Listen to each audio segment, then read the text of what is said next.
জিয়াউর রহমান সাহেব স্বাধীনতা ঘোষণা দিয়েছিলেন তখন কিন্তু একজন সাধারণ মেজর ছিলেন। তখন কিন্তু পাকিস্তান বাহিনীর অধীনে তিনি চাকরি করেন। তো চাকরি করা অবস্থায় যদি তার দেশের বিরুদ্ধে বলে যে উই রিভোল্ট, তাহলে তার চাকরি তো থাকার কথাই না, বরং তাকে কিন্তু ফাঁসির মঞ্চে যাওয়ার কথা। তাহলে তিনি যখন এই দেশের মানুষ সবকিছু থেকে বঞ্চিত, একটা উত্তাল পরিস্থিতি, কিন্তু নির্দেশনা দেওয়ার কেউ নেই, ডাক দেওয়ার কেউ নেই, সেই সময় জনাব জিয়াউর রহমান সাহেব যদি সেই দিন স্বাধীনতার ঘোষণা না দিতেন, তাহলে এই দেশের এই মুক্তিযুদ্ধ আর নতুন করে শুরু হতো না। মহান মুক্তিযুদ্ধের মূল আকাঙ্ক্ষা ছিল সকল মানুষের মত প্রকাশের স্বাধীনতা। সেইখানে সকল রাজনৈতিক দল নিষিদ্ধ করে করা হলো একটা দল, বাকশাল। অন্য কোন রাজনৈতিক দল কেউ করতে পারবে না। সকল পত্রিকা নিষিদ্ধ করে দেওয়া হলো। এটা কি মুক্তিযুদ্ধের চেতনা ছিল? যেই স্বাধীনতার জন্য, যেই মানুষের স্বাধীনতা, বাক স্বাধীনতার জন্য স্বাধীনতা সংগ্রাম সফল হলো, সেই স্বাধীনতার স্বাদ কিন্তু কেড়ে নিল স্বাধীনতার প্রকৃত এজেন্ট দাবিদার সেই আওয়ামী লীগ এবং বাকশাল।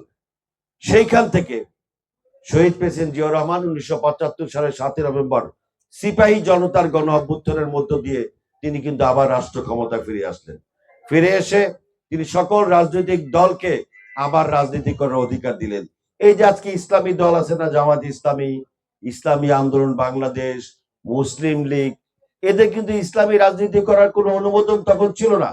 শেখ মুজিবুর রহমান সমস্ত রাজনীতি কেড়ে নিয়ে গেছিল। শহীদ প্রেসিডেন্ট জিয়াউর রহমান সাহেব সকল ইসলামী রাজনীতি এবং সকল দলের রাজনীতি করার অনুমতি দিলেন। এটা যারা বয়স্ক মানুষ বা ইতিহাস যারা পড়েন তারা জানেন, এটা আমাদের বানানোর কথা না।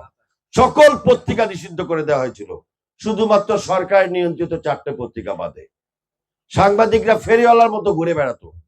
এই সংবাদপত্রের স্বাধীনতা এবং রাজনৈতিক দলের স্বাধীনতা, এই স্বাধীনতা ফিরিয়ে দিয়ে তিনি কিন্তু বাংলাদেশের সবচেয়ে জনপ্রিয় নেতায় পরিণত হয়েছিলেন।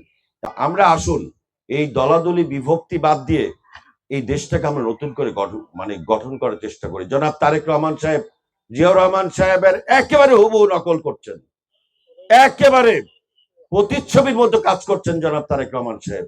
আজকে দেখেন তিনি নিজে গাড়ি ড্রাইভ করে তারপরে উনি রাস্তায় নেমে গিয়েছেন। কি করার জন্য? এই কোরবানির পরে রাস্তাঘাট পরিষ্কার হয়েছে কিনা সেটা দেখার জন্য। একজন প্রধানমন্ত্রী রাস্তায় স্বাভাবিকভাবে হেঁটে যাচ্ছেন।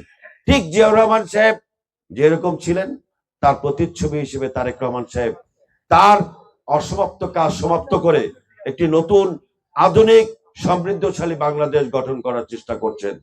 আমার মনে হয় যেই নতুন বাংলাদেশের স্বপ্ন আপনারা দেখেছেন, আপনারা জনাব তারেক রহমান সাহেবের প্রতি আস্থা রাখুন। তিনি যেভাবে পরিশ্রম করছেন, চেষ্টা করছেন, ইনশাআল্লাহ আমরা নতুন বাংলাদেশ অচিরেই আমরা উপহার পাবো।